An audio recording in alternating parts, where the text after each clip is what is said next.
Guys, welcome to Better Bachelor. This is Joker with a face for radio and a voice for print.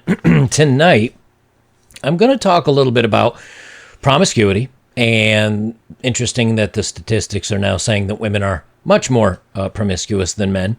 Why this is the case, why sometimes people get into promiscuity, being a little easy, as it were, and what the numbers actually say, and kind of how this got started. And I found it interesting. Some are a little bit older, some are a little bit newer of what I'm going to read, but they're all statistics, and statistics may change with time, but usually they get they get different, but in this case, I think they've gotten worse. And I didn't really see anything that touched on the same thing that's newer, because heaven forbid you actually say that somebody having many partners is promiscuous or bad, because shame on you. But what I found interesting is that they don't know if you are a sad person and you're insecure and you have problems, so you become promiscuous, or you're promiscuous and that causes you to be sad and have other problems. It's kind of a chicken or the egg, which came first kind of thing. So let's get reading here, and we'll kind of dive in this a little bit. First one's from '08. Yes, it's older. Yes, they reference Sex in the City. I have to be careful how many times I say some of these words. So, and if I talk about being very, very sad, I'm talking about depression. Those two words together, because YouTube, it is what it is. So I have to do my dance. But I tried to look up newer statistics, and I have found statistics that are newer than 2008. The last study I looked at was about 1.5 years old. I already referenced it in another video, so I'm not going to go over that, but it shows the numbers are even worse than they were in '08.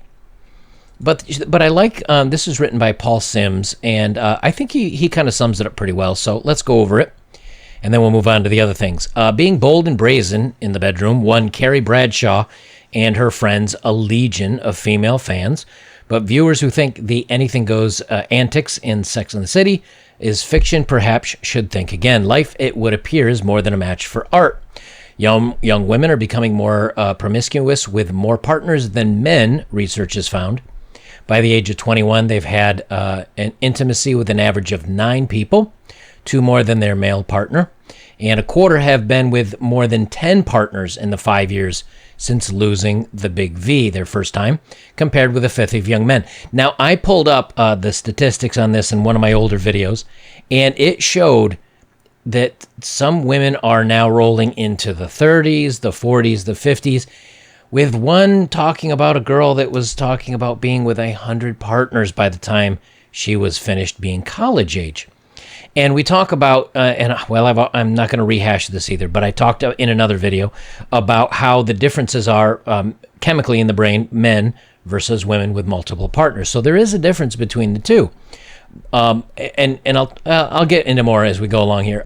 Young women are also twice as likely to be unfaithful, with 50% admitting that they have cheated on a partner. She was really a nasty freak. Half at least twice. Yet if their man was caught being unfaithful, 99% of the 2,000 women surveyed said they would show him the door. So 50% admitted they had cheated on a partner. 50%. And half of them, which is I guess half of the 50%, so 25% of that, we got 25% of the total. Let's try math. 50% of 50%, which is 25% of all women, at least twice. So 50% of women cheated once, 25% cheated twice or more. Yet, if their boyfriend did it, 99% would break up with him and kick him out. And see, to me, that's, again, some narcissism. That is a tendency to not hold others to your same standards, or you holding yourself to the standards you put on others. But again, it just shows you the little value that they put on their guy. Because if they really valued him, either A, they wouldn't cheat, or B, they'd say, well, yes, I admitted I'd do it, and if he did it, we'd have to have a talk, and we'd have to figure things out. Nope, I would do it, but he's not allowed to. So again, that's kind of showing the value that they put in their men. The survey for More magazine also found that women crave more intimacy, but still believe men enjoy it more than they do. We probably do, but they crave it more, but it certainly doesn't seem to be from their men, because I know I was always seeming the one to be like, hey, it's about that time of year again, you know. The survey follows a U.S. study earlier this year that found that teenage women who watch a lot of TV shows with a high intimacy content or tension, intimacy tension, such as Friends and S in the City, are twice as likely to become pregnant. So the researchers for that concluded one problem is that these and similar programs glamorize intimacy while hardly mentioning its downsides, such as pregnancy, STD, etc. So, this is, again, they always show the positives out of it, but there's never a, hey, you may damage yourself. You may find men may not be attracted to you. You may find that this may have long-term detrimental effects. I know men are told this, when we join the military, especially, it's, hey, you may be overseas. You may be in a lot of areas where women are very accessible, and sometimes it may only cost you a couple of bucks to make them accessible. Be careful, because the funk is out there. Lisa Samorowski, editor of More, suggested that there will be no turning back for today's young, confident women. Our results show that after decades of lying back and thinking of England, today's 20-something women are taking control of their bedroom lives and getting what they want in bed. And why not? Well, we've talked about why not, the mental problems that can bring forth. And the article I'm going to read after that identifies that and touches on that. Intimacy is a great and free way to relax, unwind, and have fun in today's fairly stressful society. The survey found more than half of women were not in love with the person with whom they lost their big V. The first time, more than half were not in love with that person. So why did they give it up? Either hormones, or maybe he was the bad boy, or he was good looking, or maybe he convinced her into it. But either way, it wasn't somebody that they cared for. I have to admit, as a guy, the first one, I didn't care for her or either. I was just incredibly happy it was happening. And only 32% believe love to be an important factor before having intimacy. So 1 in 3. 7 out of 10 confessed to having a one-night stand, and a fifth had enjoyed more than 5. More than 5. So these are not even short-term relationships. They're just one-nighters. 1 in 4 said they would marry for money. There you go, guys. 25% just money. 1 in 4 said they would marry for money, while 39% would sleep with their boss for a promotion. Unbelievable. So 40% would sleep with their boss for a promotion. And if you're a boss out there, don't fall for it. This is how you end up getting in trouble. And 27% would have an affair with a married man, while 14% would sleep with their best friend's partner. The study was carried out to launch Moore's A Safe Intimacy campaign, which starts this week, found that almost a fifth of the young women surveyed had contracted an STD. I loved a woman who wasn't clean. Yeah. And while 21% had been persuaded by a man not to use protection when they wanted to. Now, that's not smart for either the guy or the girl, especially if you don't know the person. On top of that, what if you got her and got her pregnant? That, one night stand now may cost you, $100,000, $200,000 in child support. Okay, the next article. Masking loneliness behind promiscuity in women. Now, if you do a web search, not Google, because I don't like Google, but if you use DuckDuckGo and you do a web search for promiscuity and youth, or promiscuity and mental disorder or sadness or whatever, the list unerringly shows mostly women. And I think that's because when men are most attractive when they're confident, when they're secure, when they're braggadocious, when they're a little bit full of themselves. It may not necessarily make them a good catch, but they certainly garner more attention that way. Not many guys that are deeply sad come off as that way. They usually come off as pretty deeply sad. So women aren't attracted to that. However, women that are deeply sad really doesn't much matter to a guy if she goes click, click, and shows her bobs and says, hey, you want to do it? Guys will be like, I thought you were bummed out. And if she says, yeah, I am, but still, the guy will be like, yeah, all right. Because that's men's wiring. They're more visual, where women are more attracted to a man's personality and his presence. So these studies and many of the things that I came across were basically saying, look, women can be in a bad place, but since it's their looks, they can put on some makeup, they can put on a cute outfit, go out and be like, hello, flirt, and get the job done, where men can't. Men do not have nearly the same ability if they're a only slightly better than average looking guy. So the women that are able to go out and do this a lot of times will do so to mask unhappiness. They say toddlers are great teachers. If you watch them closely, they will show you a crystal clear picture of fulfilling urges and meeting emotional desires. They do it in a way that isn't subtle, doesn't use the clever, socially acceptable, or justified deceptions that we adults use. One moment the toddler screams in pain and the next they're clinging to a parent, or they feel sad and pursue a grown-up, or a beloved blanket with which to snuggle. They may be hungry and grab for the cookies. All in all, sophistication and tolerance are nowhere to be seen in most toddlers. Now, I know a lot of you guys say that women are basically just grown-up children and that they don't handle emotions much differently than children are. I haven't looked into any studies of that. I do know that every relationship I've ever been in, she is always more emotional, more reactive to both positive and negative stimulus with emotions, more than me. Now, is that with all men? I don't know. But I know my relationships have certainly been like that. So there may be some credence to it. They say adults fare little better when they attempt to hold urges and feelings at bay. The prevalence of addiction, depression, anxiety is more to a testament of how poorly we cope. Our mental health isn't as simple or stable as we generally like to think. Intimacy issues abound, and we seek many ways to stem our problems. Intimacy is just one, and it makes sense when you stop to think about it. If your problem feeling is loneliness, then wouldn't it make sense to find a warm person to hold and experience the pleasures of intimacy? And I think they make a good point with this, because if you think about it, if I'm feeling alone, if I'm feeling bummed out, and it hasn't been like this for many years for me, but there was a time where if I felt alone, I didn't feel like I was valued, I didn't feel like people found me attractive, or that I was just kind of in a bad place, there's not much I can do about it. I mean, I can go out to a public place, but a lot of times unless I strike up a conversation or something happens, a lot of times you can just end up being the single guy sitting at a bar, feeling even worse about yourself because you see people around you having fun and you're not a participant in it. But what if you're a woman? What if you're a woman and you can put on a cute outfit, you can put on some makeup, you can go out, you have a couple of libations to relax a little bit? Well, guys are probably going to flirt with you, and you can flirt with guys, and all of a sudden you're getting attention. Now, the problem is this attention is basically because the guy just wants to get in her pants, but having that attention poured on you can make you feel less lonely.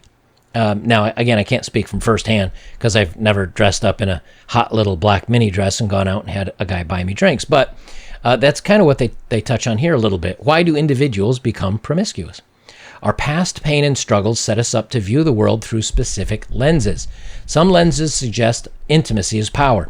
Other perceptions may be that an emotional connection can be solidified through intimacy, or that intimacy equates fulfillment, or multiple other views. If this is the case, then the stage is set for promiscuity. From these examples, you can quickly determine that most promiscuity isn't solely about the bedroom, although the bedroom pleasure certainly can be the draw. Rather, there is a more complex picture occurring. There's been much academic conversation about the female intimacy addiction or promiscuity. And again, I think this boils down to, when you look at a lot of the statistics come out, especially since the bug came out recently, when you look at it, it talks a lot about young men offing themselves, ending themselves, self-deleting, taking themselves off the planet because they feel lonely, they feel bummed out, they feel like they don't have a long-term positive outlook. Well, women are having the same problems. The difference is because they're more social, they get more attention, and here's the thing. When they're in that place, they can go out and get attention. Even if it's attentions for the wrong reasons, they can get attention from men. And this falsely bolsters their self-esteem. Well, it's like anything. If you drink to get your mind off of your problems, when you wake up, you have the hangover, you don't feel well, you drink some water, you rehydrate, And then I know when I was in my 20s, I could go out every night and probably drink to excess. I can do it like once every 5 days now. But as a young guy, you'd go out, you'd knock a couple back, and the next day you can do it all over again. And you can repeat that process because it kind of gives you some escapism. Well, what's happening with women is it become an addiction because when the high is over of having this attention and having a guy fawn on over you and tell you, oh, you're so sexy and do all these things to you, the next day or two, reality sets back in and she's sad and she misses that and she's not getting the attention anymore. So again, now she's posting on social media the cute pictures. You can, if you go to Reddit and look at any of the not safe for work NSFW forums, you've got women that are posting their pictures in nothing, in very compromising positions, for a couple of likes and a couple of comments. And you say to yourself, you're bearing your soul. I mean, you're bearing everything you got just for a couple of likes. Why? It's because they need that validation to make them feel better. And I would less say it's addicting, it's more escapism. They continue on.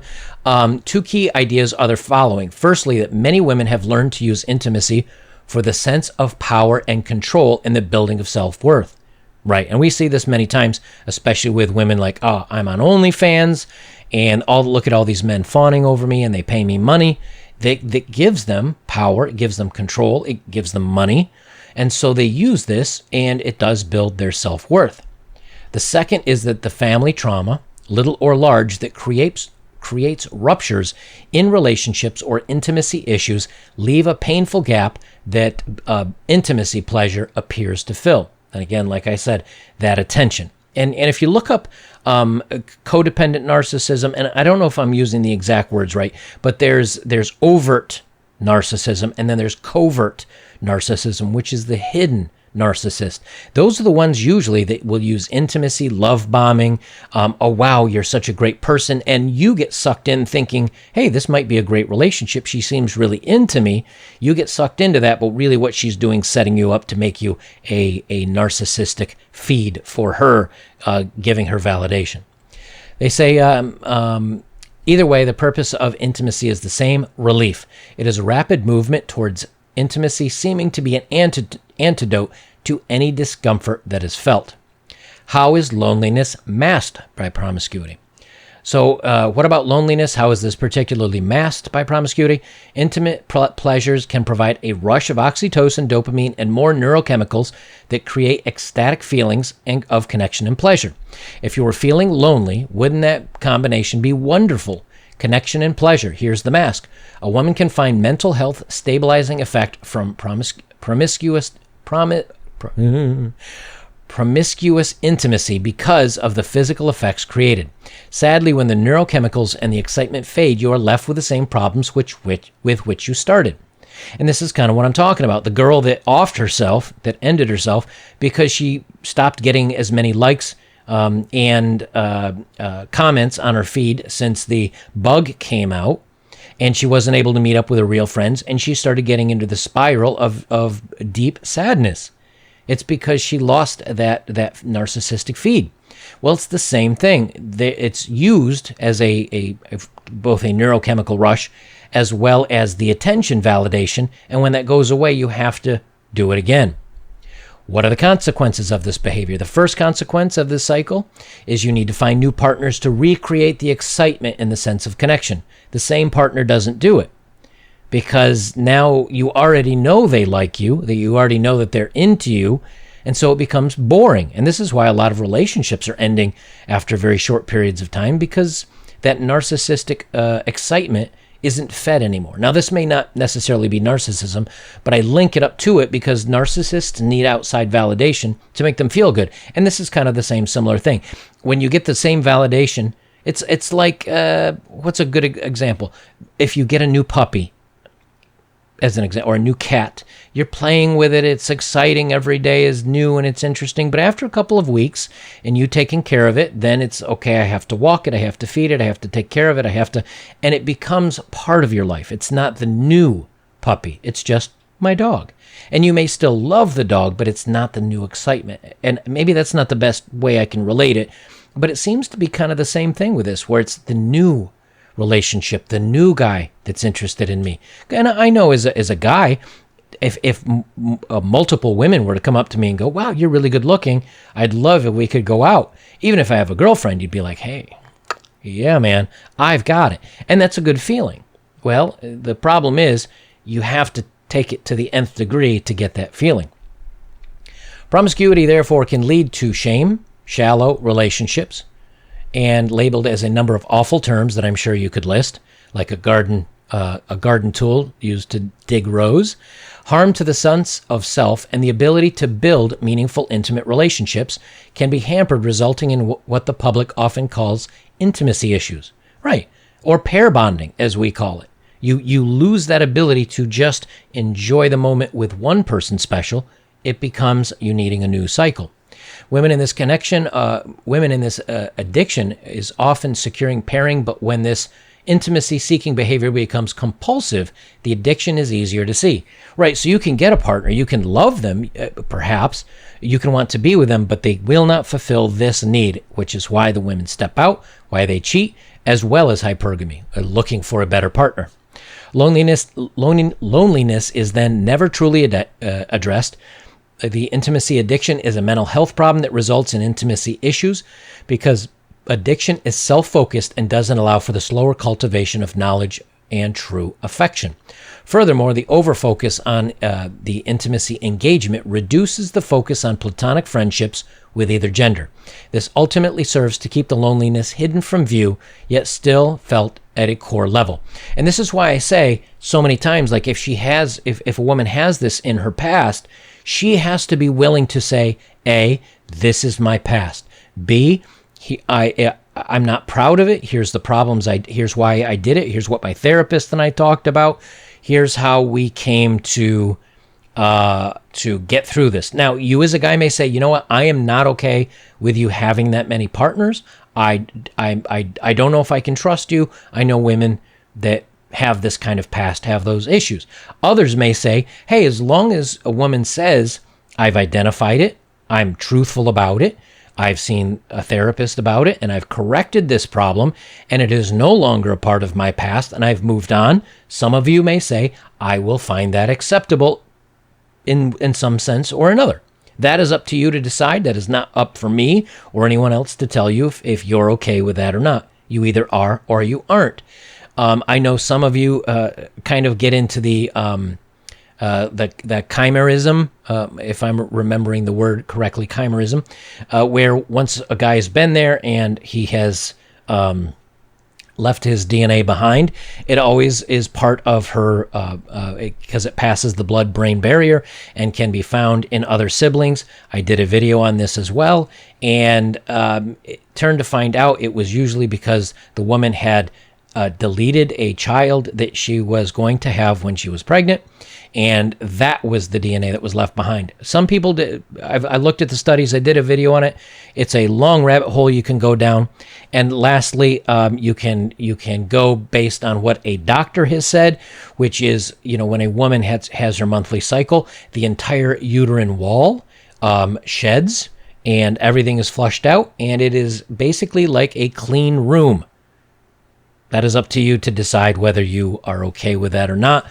But the thing of it is that the woman, in my opinion, the woman or man, either one, has to realize, A, I did it, and be truthful about it. B, here's why I did it, because of this, and I've seen a therapist, and I've talked to somebody, and I now understand the problems that I have, and why I'm doing this. And C, I'm over with that.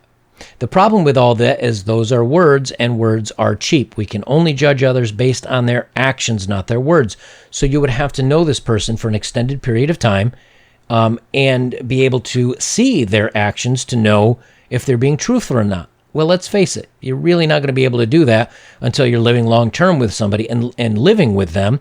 And even then, many times they will step out on you or step out on you when you're home and they're out at work or working late or whatever. So, you're going to have to come to terms with whether you want to date somebody like that or not.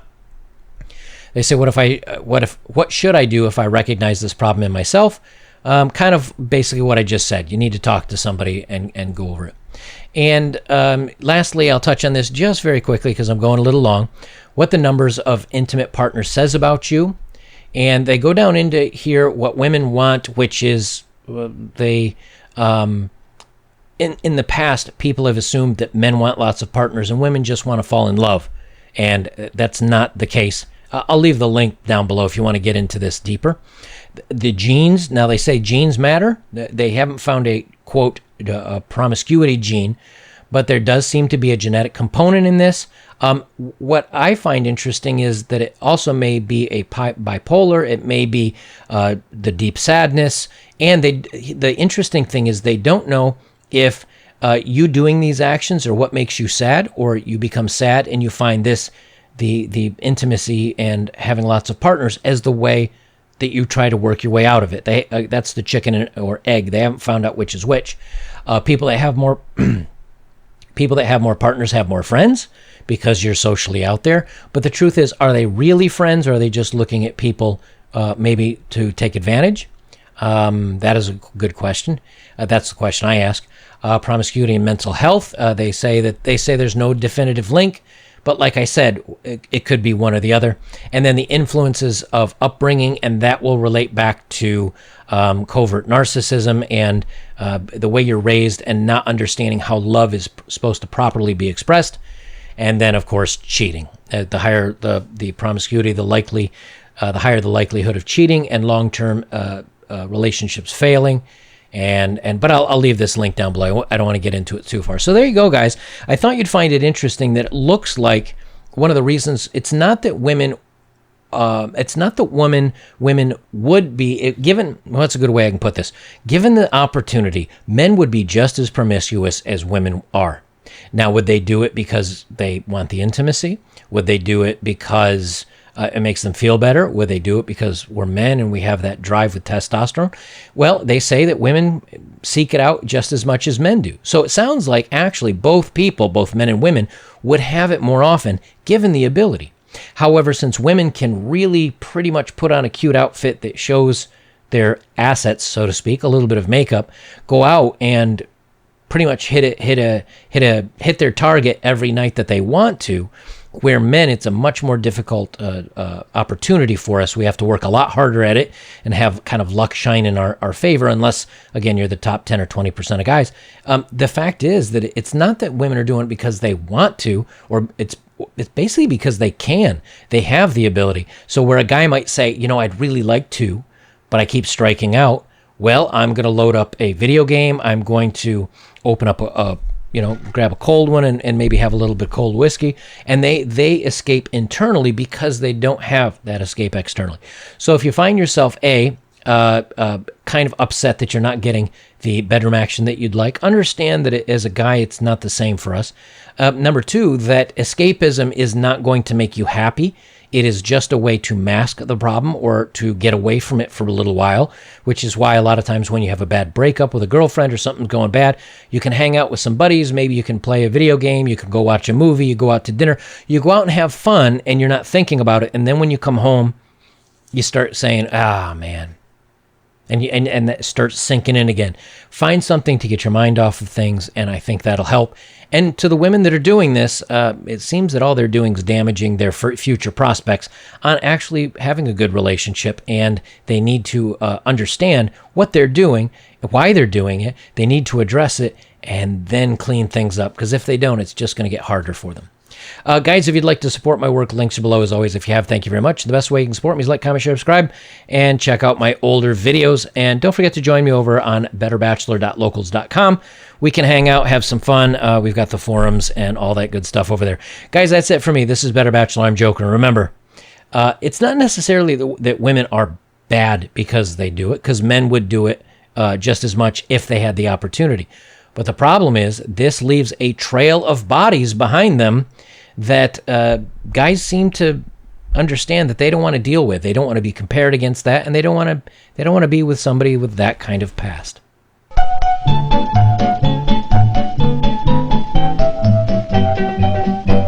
Well, hi there, Mr. Clean. My mighty glad to know you. I've got some weekend cleaning jobs. Come in and let me show you. My wife says, Mr. Clean, there's no one who can top you. She's never found a cleaning job that's tough enough to stop you. Let's clean this basement wall. Mr. Clean, you're on the ball. Now clean this brush for me. You're amazing, Mr. C. Let's give the car